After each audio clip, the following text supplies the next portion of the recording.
Hey, what's going on, everybody? It's the CD guy, Johnny Z here. Thank you so much for tuning back into the channel, and today I'm going to be counting down 10 great rock and metal bands only released one album. When I say one studio album, I'm talking about full-length studio records here, so EPs and live albums were not taken into account. So that said, let's get started here. With my number 10, I'm going to go with Damageplan, formed after the breakup of Pantera by brothers Dimebag Darrell and Vinnie Paul. Damageplan released their debut record, Newfound Power, in 2004. It's a raging record, in my opinion, with some really fantastic blends of thrash and groove metal, bit of a new metal influence as well, seeing that it was 2004.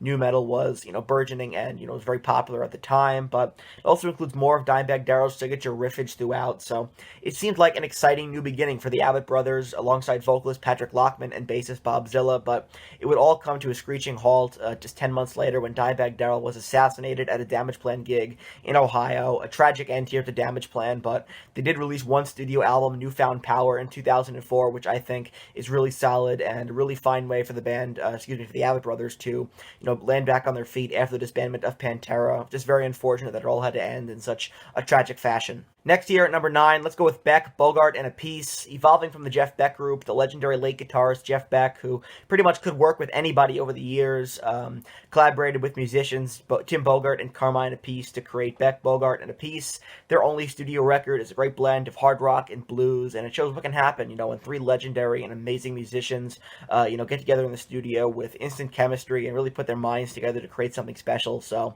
again, like I said, Jeff Beck could pretty much work with anybody seamlessly over the years, as seen in a number of collaborations, but this supergroup is exceptional and earns the number 9 spot here on my list. Have to go with Beck, Bogert, and Appice and their one self-titled studio record. Well, speaking of what can happen when you get some great musicians together with instant chemistry in the studio, coming in at number 8 here, we have them, Crooked Vultures, the supergroup of Josh Homme, John Paul Jones, and Dave Grohl, who released their only studio record, self-titled, in 2009.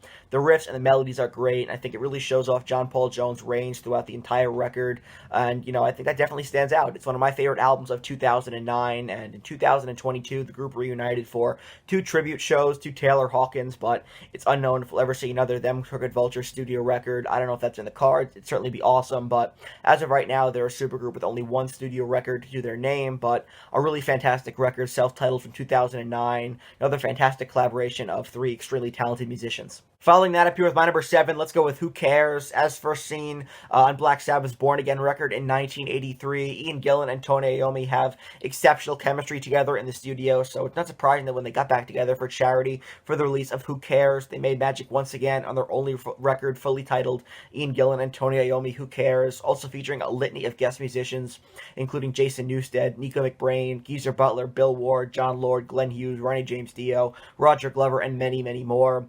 Great musicianship here on this record. I'd love to hear more in the future from Ian Gillan and Tony Iommi working together. Not sure if that's in the cards, but, on more than one occasion, they've shown that they can work together really, really well. So I definitely love to see it in the future, but WhoCares, an exceptional supergroup here, side project for charity that, yielded some great results, in my opinion, in the studio. So awesome stuff here. My number 7 on the list. Have to go with the supergroup WhoCares, featuring Ian Gillan and Tony Iommi. Well, this next one is just kind of sad. Coming in at number 6 here, we have Mother Love Bone. The burgeoning Seattle scene was bracing for the breakout of Mother Love Bone, fronted by Andrew Wood, and it seemed like the band were going to be the next big thing, right? Also featuring future Pearl Jam members Jeff Ament and Stone Gossard, but tragically Andrew Wood would pass away due to a fatal overdose before the release of their debut record, Apple. It would be officially released later that year in July of 1990, and, it's a classic record for sure from the early years of grunge, but when listening to it, you can't help but think, what might have been for Mother Love Bone had Wood survived. Breaking into the top 5 here with Derek and the Dominos. If you look past the terrible name, it's a fantastic supergroup formed by Eric Clapton, featuring keyboardist and singer Bobby Whitlock, bassist Carl Rattle, and drummer Jim Gordon. Derek and the Dominos were a short-lived group, only got around to making one studio album, that being Layla, another assorted love songs from 1970. Of course, it's probably best known for the title track Layla, which is considered to be one of Eric Clapton's best works, but some other standout tracks from this record include Bell Bottom Blues, Tell the Truth, Key to the Highway, and Any Day.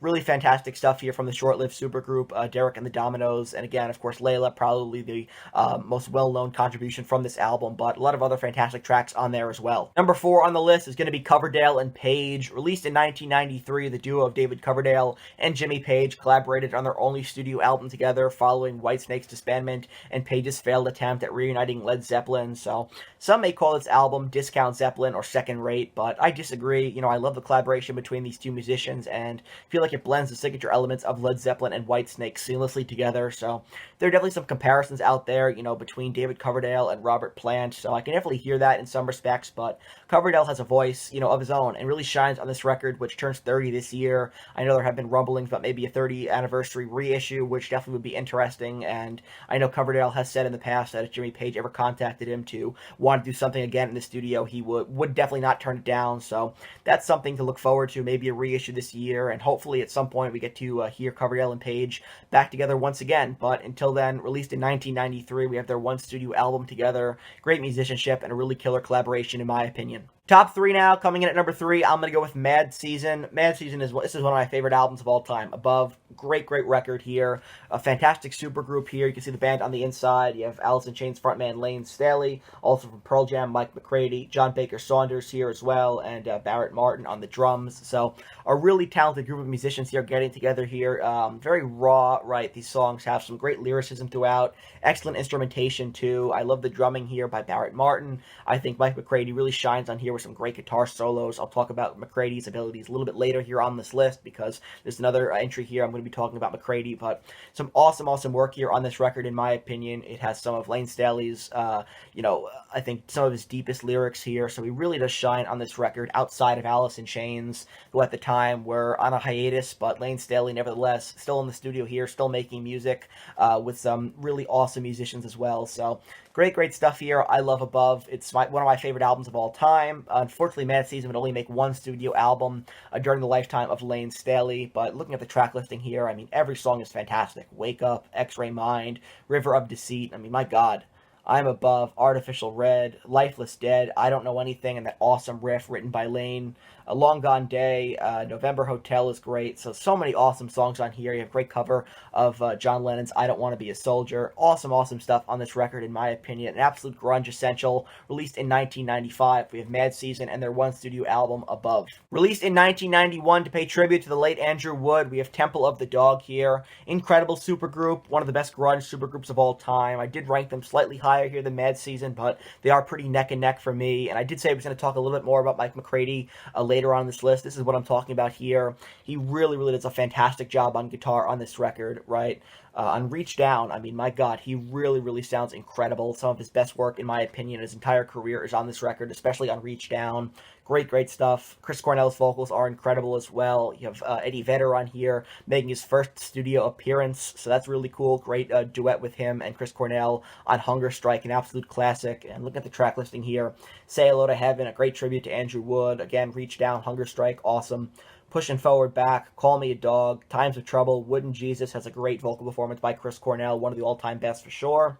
Your Savior, For World, try saying that 10 times fast, and All Night Thing from top to bottom here. This is a classic record here to pay tribute to Andrew Wood, the supergroup Temple of the Dog, and their epic album of the same name here. Just great stuff, in my opinion, from 1991. One of my favorite releases from that year, which was just stacked from top to bottom. Temple of the Dog, great stuff in a year where grunge really did stand out with so many high-profile releases, including this one right here. Before I get to my number 1, I do have a handful of honorable mentions to give out here, so special recognition goes to Green River, Minor Threat, Probot, the great supergroup, and Newstead as well. Awesome bands here who only made one studio album. Definitely worth checking out their records, but I can only fit 10 on the list here today. And finally, coming in at number 1, probably predictable here, but I have to go with the Sex Pistols and Nevermind the Bollocks, released in 1977. This is an amazing record here, regarded as one of the most important punk records ever released.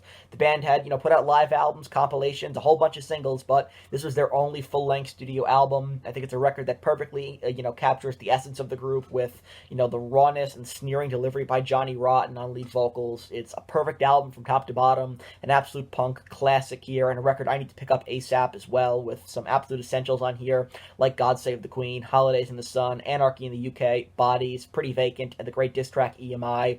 From top to bottom here, this is a legendary record, punk history being made with an essential record and an album that, the band years later, now defunct, of course, but, still able to hang their legacy on this one record. It's that fantastic and that timeless of an album here that really, again, like I said, helped to personify the essence of the band and the punk rock scene at the time as well. So coming in at number 1, have to go with Nevermind the Bollocks by the Sex Pistols. So that wraps up this list here, counting down 10 great rock and metal bands who only released one studio album, which should be visible right over here.